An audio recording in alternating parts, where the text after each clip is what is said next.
Friends, आज का जो सेशन है वो न्यूमेरिकल बेस्ड होने वाला है, तो हम लोग क्वेश्चन शुरू करते हैं।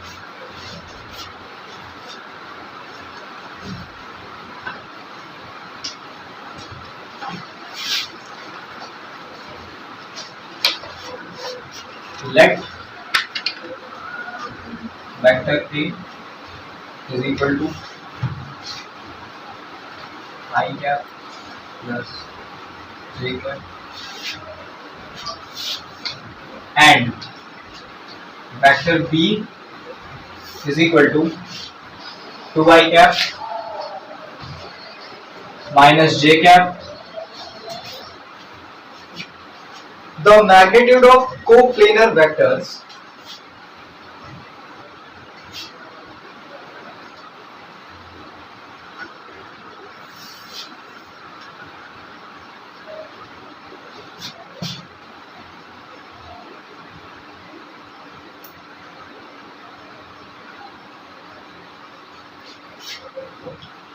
such that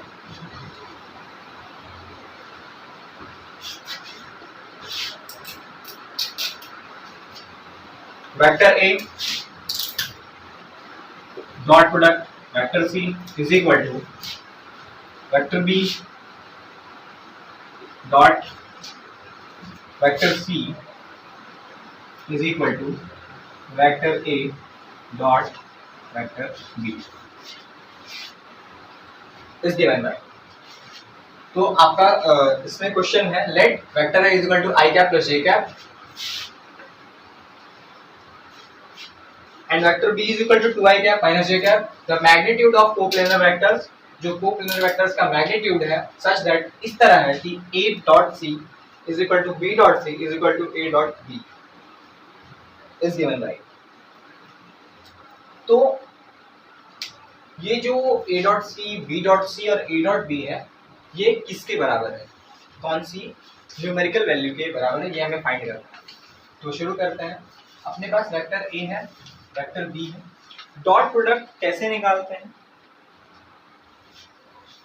कि देखिए, अगर हमारे पास एक वेक्टर ए है जो कि एक्स आई cap plus Y J cap type का है, और अपने पास अगर कोई वेक्टर बी है जो कि W I cap plus Z J cap type का है, तो A dot B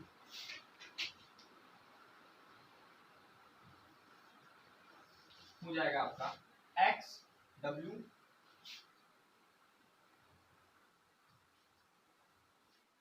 I cap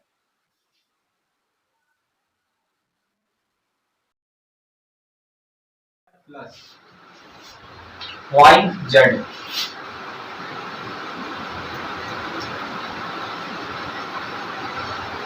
J cap है, और आई कैप के स्क्वायर की वैल्यू होती है 1।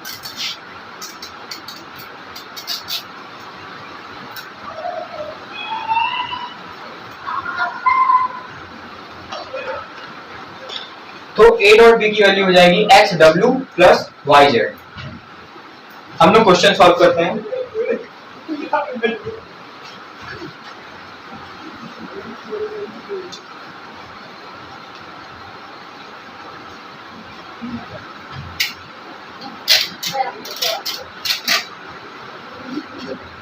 लेट कर लेंगे, लेट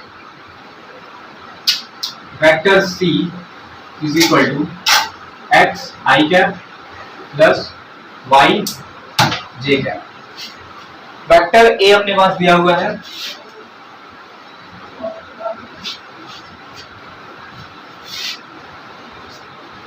आई कैप प्लस जे कैप।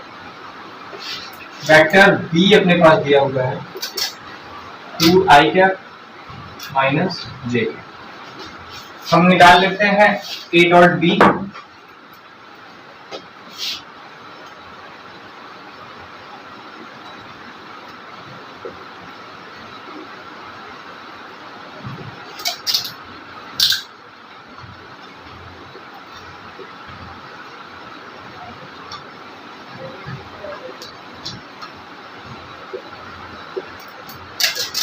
केवल न्यूमेरिकल वैल्यूज को ही कैलकुलेट करिए। आई कैप क्या गिवन है 1 into 2 2 माइनस जे गैप का जे गैप में मल्टीप्लाई होगा 1, 2 minus 1 is 1। तो a डॉट b की वैल्यू आ गई 1। a डॉट c निकाल लेते हैं इस तरीके से।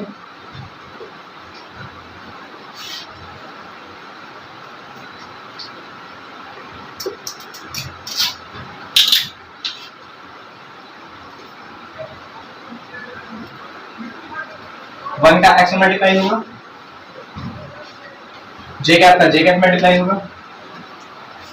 इसी तरीके से हम बी डॉट सी निकाल लेते हैं।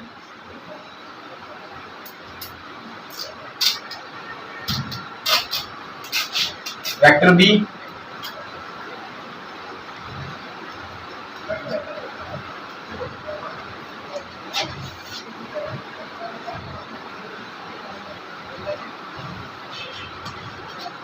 टू एक्स माइनस 1 और ये सारी चीजें जो है वो बराबर है। A dot C is equal to B dot C is equal to A dot B, ये हमें क्वेश्चन में दिया हुआ है। अब हमें लिख कह रहा है कि ए डॉट बी की वैल्यू 1 है और A dot C is equal to B dot C is equal to A dot C, तो x प्लस वाई की वैल्यू भी 1 के इक्वल होगी और 2x माइनस वाई की भी वैल्यू 1 के इक्वल होगी। तो दोनों को 1 के इक्वल करके हम लोग सॉल्व कर लेते हैं।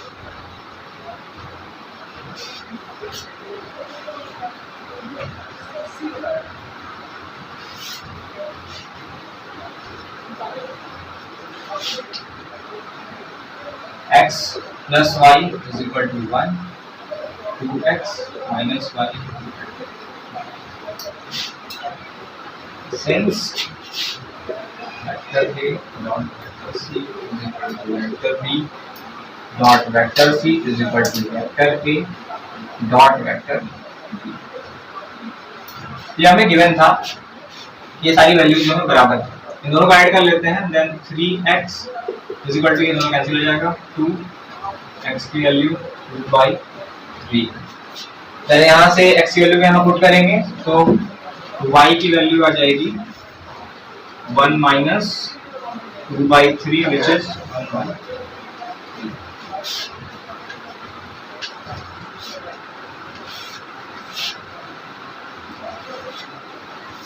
देन आपका वेक्टर c जो बनेगा वो बनेगा एक्स आई कैप वाई जे कैप, तो 2/3 आई कैप प्लस 1/3 जे कैप। मैग्नीट्यूड कैसे निकालेंगे, तो वेक्टर का मैग्नीट्यूड वेक्टर सी का मैग्नीट्यूड हो जाएगा, जो आई कैप एक्स डायरेक्शन में है magnitude 2/3, J cap Y direction में magnitude 1/3 root under X direction के मैग्नीट्यूड का स्क्वायर प्लस वाई डायरेक्शन के मैग्नीट्यूड का स्क्वायर।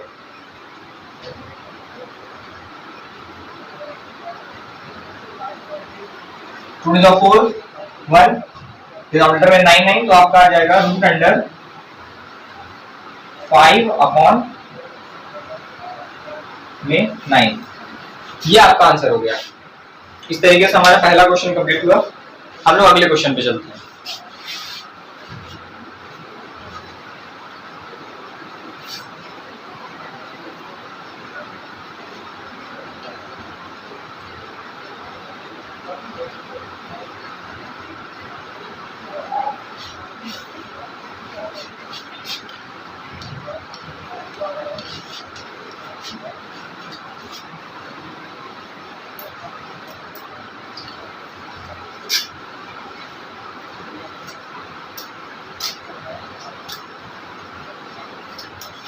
अगर आपके पास दो वेक्टर्स हैं, vector A and vector B, और आपको उन दोनों वेक्टर्स का मैग्नीट्यूड पता है, उनके बीच का एंगल पता है, तो डॉट प्रोडक्ट हम vector A dot product vector B is equal to magnitude of vector A into magnitude of vector B into cos theta, उनके बीच का जो एंगल होगा हम उससे कैलकुलेट करते हैं। अगर मैं लिखा था आई कैप का स्क्वायर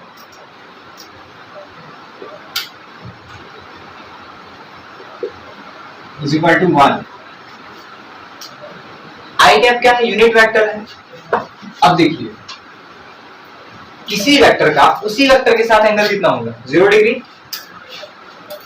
ये वेक्टर ए है, तो वेक्टर ए का ए वेक्टर के साथ एंगल कितना होगा? 0 डिग्री होगा।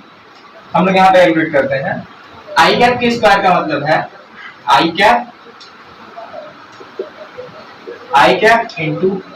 Cap into cos 0। अब ये है क्या? ये यूनिट वेक्टर है, मैग्नीट्यूड क्या होगा? 1 होगा। 1 क्रॉस 1 cos 0 की वैल्यू 1, दैट्स वाई इसकी वैल्यू 1 होगी।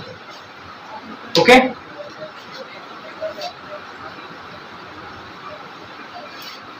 अगर आपके पास वेक्टर ए है इस टाइप का, ax I cap,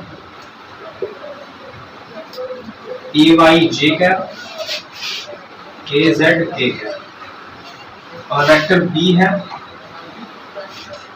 a bx I cap, by j cap, bz k cap. तो a डॉट बी,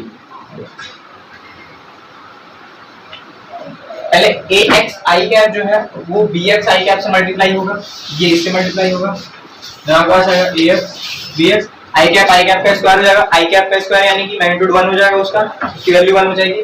जब ax I cap by j cap से मल्टीप्लाई होगा तो ax by आएगा और i कैप और j कैप आएगा, और i कैप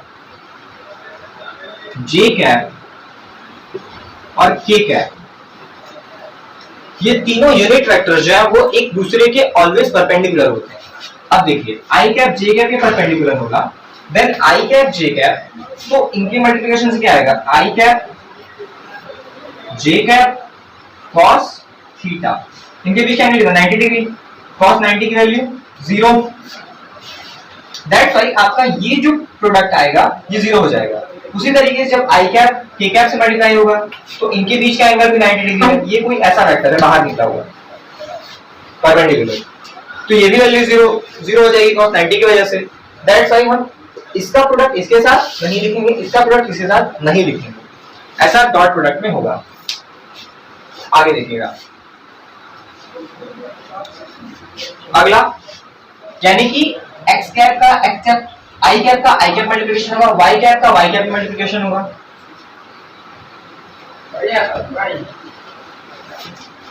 और z कैप का z कैप का मल्टीप्लिकेशन होगा, ax bx ay by az bz। ऐसे आप डॉट प्रोडक्ट कैलकुलेट करेंगे। एक पार्टिकल है, a particle has initial velocity, उसकी इनिशियल वेलोसिटी जो है वो 3i cap plus 4j cap है, एंड एन एक्सेलरेशन ऑफ, उस पार्टिकल में एक्सेलरेशन हो रहा है, मतलब उसकी स्पीड जो है वो टाइम के साथ बढ़ती जा रही है, और जो एक्सेलरेशन का एक्सप्रेशन है वो 0.4i cap plus 0.3j cap, its speed after 10 seconds. तो 10 सेकंड के बाद उसकी स्पीड क्या रही होगी, ये हमें कैलकुलेट करना है। आइए कैलकुलेट करते हैं।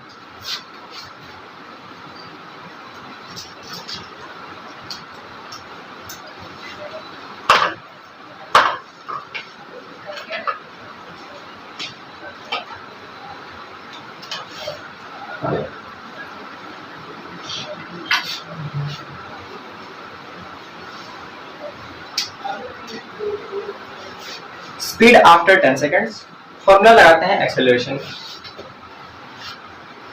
Vector a is equal to vector b minus vector b time t। Vector a की वैल्यू दी हुई है 0.4i cap,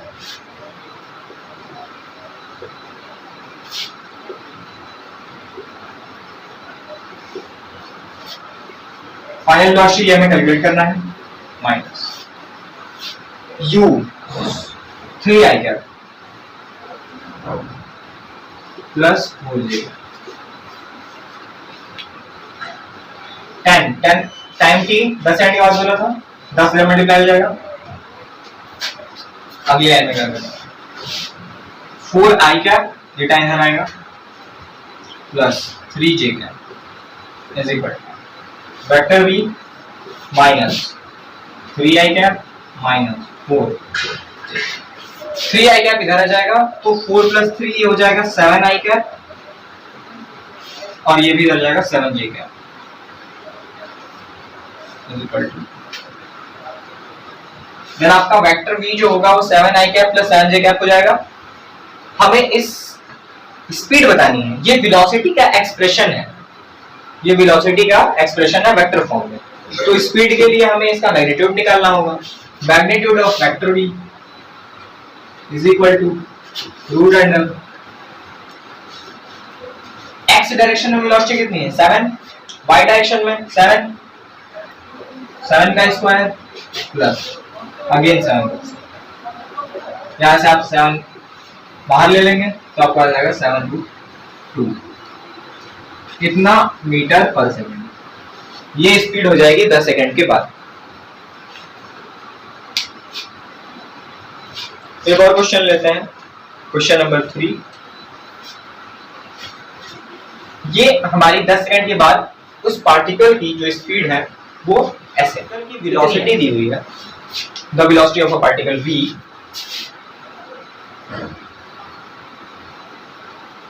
is equal to, मैं क्वेश्चन समझा दे रहा हूं बोल कर, लिखने में टाइम जा रहा है। The velocity of a particle v is equal to v not plus gt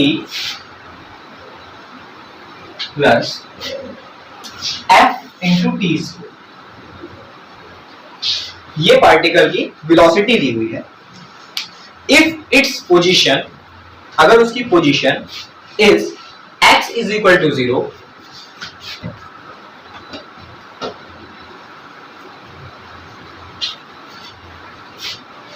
eight t is equal to 0, मतलब जब टाइम 0 है, मतलब जब वो चलना शुरू नहीं किया है, तो उसका डिस्प्लेसमेंट जो है वो 0 metres. Then its displacement after unit time t is equal to,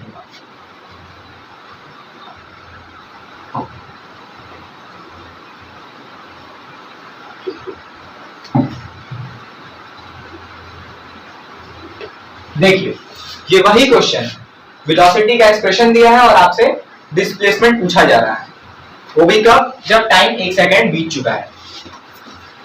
तो पढ़ाते वक्त ही हमने पढ़ाया था कि v is equal to ds upon dt, या आप इसको dx बाई dt भी लिख सकते हैं। वेलोसिटी क्या होता है, डिस्टेंस अपॉन टाइम। अब यहां से इसका जो डिफरेंशियल फॉर्म है वो change in displacement upon change in time, या change in distance upon change in time. अब हमें कैलकुलेट करना है कि 1 सेकंड के बाद वो पार्टिकल की पोजीशन क्या है, उस पार्टिकल की पोजीशन क्या है। तो आइए कैलकुलेट करते हैं। इसमें हमारा इंटीग्रेशन यूज होगा। वेलोसिटी के जब हम लिखेंगे dx अपॉन dt,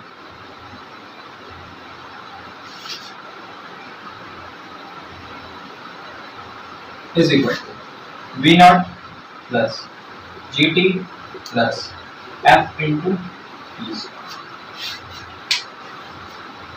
हमें यूज करना है टाइम, t की वैल्यू 1 यूज करनी है। ओके,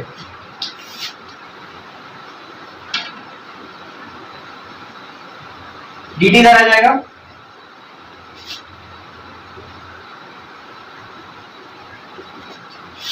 दोनों साइड इंटीग्रेट कर देते हैं। dx का इंटीग्रेशन, जाहिर सी बात है यहाँ x की पावर 0 प्रेजेंट है, तो dx का इंटीग्रेशन हो जाएगा x इज इक्वल टू, हम लिमिट लगा देंगे। जब टाइम 0 है तो डिस्प्लेसमेंट कितना है 0। जब time t is equal to 1 second होगा तो डिस्प्लेसमेंट कुछ ना कुछ होगा, वो हमें बताना है, उसे हम x से नोट कर दे रहे हैं। ओके, अब देखिए v नॉट एक कांस्टेंट है, gt इंटीग्रेशन में t बाहर आएगा, t की पावर 0 होगी, t की पावर 0 प्लस 1 अपॉन 0 प्लस 1, तो t बाई 1 आएगा, प्लस g t की पावर 1 है, इंटीग्रेशन के फॉर्मूले में बताए थे कि t की power n plus 1 upon n plus 1, तो आपका ये g t की power 2 divided by 2 plus F T पे पावर 3 हो जाएगा, n plus 1 2 plus 1 3 divided by,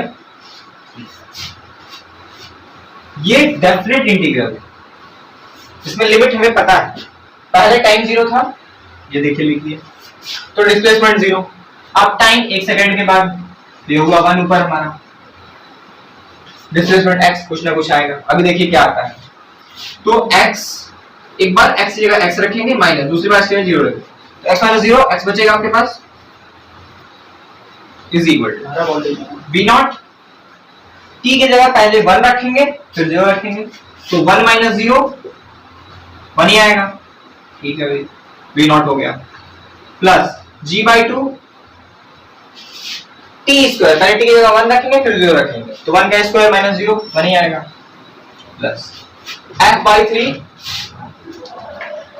t की जगह 1 रखेंगे 0 रखेंगे, 1 का क्यूब 1 माइनस 0 का क्यूब 0, f बाई 3, ये आपका डिस्प्लेसमेंट है, x is equal to v not plus g by 2 plus f by 3, this is our displacement after time t is equal to 1 second, 1 second के बाद आपका पार्टिकल यहां दिखाई देगा कहीं, okay, a ball is released from the top of the tower of height h metre, that it takes t seconds to reach the ground, position of the ball after t by 3 seconds, आपको बताना एक ball है जो h height के tower से छोड़ी जा रही है, इसको छोड़ दिया है हमने, t by 3 सेकंड में क्या करता है, पूरा हाइट कवर कर लेता है, रीच ग्राउंड पे आने में उसको t by 3 सेकंड्स लगते हैं, ओ सॉरी, पूरा ग्राउंड पे आने में उसको t सेकंड t टाइम लगता है, देन t by 3 सेकंड में उसकी पोजीशन क्या होगी, मतलब वो बॉल कहां पे होगा, जब हमने उसको छोड़ा तो टोटल एच हाइट का था हमारा टावर, वो रीच किया ग्राउंड पे, उसमें उसको टोटल टी टाइम लगा, तो t by 3 पे बॉल कहां थी, आपको ये फाइंड करना है, आइए हम लोग फाइंड करते हैं कि बॉल हमारा t by 3 सेकंड के बाद कहां था,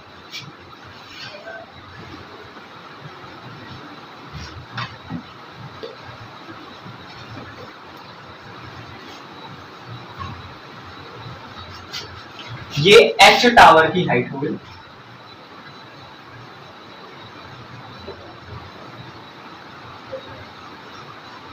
यहां से हमने कोई बॉल छोड़ा, ये यहां से नीचे गिरते, इसको टोटल टी टाइम लगता है, ये पूरा का पूरा एच हाइट कवर करना है, ओके, पूरी की पूरी एच हाइट कवर करना है, हमें बताना है कि टी बाई 3, मान लेते हैं टी बाई 3 पे बॉल यहां कहीं था, तो यहां पे इसकी पोजीशन क्या है, हाइट कितनी है, ओके, देन हमें ये पता है कि टोटल टी टाइम में वो बॉल जो है वो ग्राउंड पे रीच कर जा रही है, यानी कि जब टी टाइम खत्म होता है तो उसकी वेलोसिटी जो है गिरने के बाद वो 0 हो जाएगी, पार्टिकल जमीन पे आ गया मतलब वेलोसिटी 0 खत्म, ओके, हाँ, तो देखिएगा हमारा फॉर्मूला होता है h is equal to ut plus half gt, यहाँ पे इनिशियल वेलोसिटी हमने उसको पकड़ा हुआ है, फिर हमने उसको छोड़ा, तो इनिशियल वेलोसिटी 0, तो u into t की वैल्यू 0 हो जाएगी, plus half g into t, उसको पूरा टाइम t लगता है, कैपिटल T, यानी कि gt स्क्वायर की वैल्यू क्या हो गई 2h, ये आगे हमको हेल्प करेगी अभी, ओके, नेक्स्ट फिर से हम एक फॉर्मूला अप्लाई करते हैं, इसको याद रखें 2h equal to gt square, फिर से हम एक फॉर्मूला अप्लाई करते हैं, h equal to ut plus half gt square, लेकिन ये जो है ये इस बार t by 3 टाइम के लिए, okay, then h is equal to initial velocity फिर से 0 हाफ g t by 3 का होल इज इक्वल टू ये h half g t square by 3 3 9 हो जाएगा ये, ओके,